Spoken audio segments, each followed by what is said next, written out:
Sono fortemente emozionato. Ancora una volta la comunità di Mareno di Piave ha saputo dare il meglio di se stessa.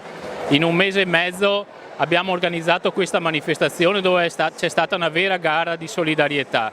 Dalle associazioni comunali ai singoli cittadini, alle attività commerciali, alle attività produttive, tutti hanno dato, hanno contribuito, in tantissimi sono qui questa sera, circa 750 persone sono qui questa sera ad esprimere la vicinanza rispetto a una comunità fortemente provata dal maltempo dello scorso ottobre. La viabilità è compromessa, specialmente quella comunale, interna, e come dicevo anche prima nel mio discorso, noi abbiamo circa 45 km di strade comunali che vanno a servire le oltre 50 frazioni del comune. Ci sono stati parecchi danni e adesso in primavera dovremo fare un consuntivo, vedremo di quantificare effettivamente quello che è stato danneggiato. In più ci sono centinaia di ettari di bosco a terra, 40.000 metri cubi di legname, di pianta resinosa, di abeti praticamente,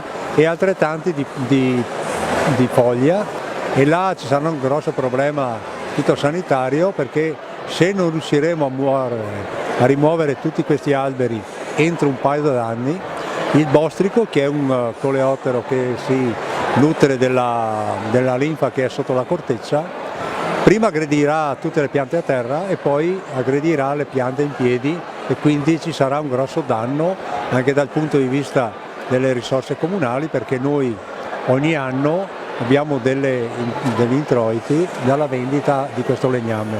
Sicuramente una esperienza molto forte dal punto di vista emotivo, ma anche di crescita, devo dire, perché affrontare un'alluvione, un disastro così grande sicuramente non è stato facile, però la provincia di Belluno ha dimostrato, secondo me, grande forza di volontà, si è saputa rimboccare subito le maniche, ha ricevuto una straordinaria solidarietà da parte un po' tutta l'Italia, e noi a tutte queste persone siamo sicuramente grati, e pian piano siamo ripartiti. Diciamo che questo disastro ha soprattutto messo a nudo la fragilità del territorio bellunese, questo è il grande problema, e quindi c'è stata la distruzione delle foreste, dei boschi, molti problemi sulla viabilità, quindi sulle infrastrutture, sulle strade.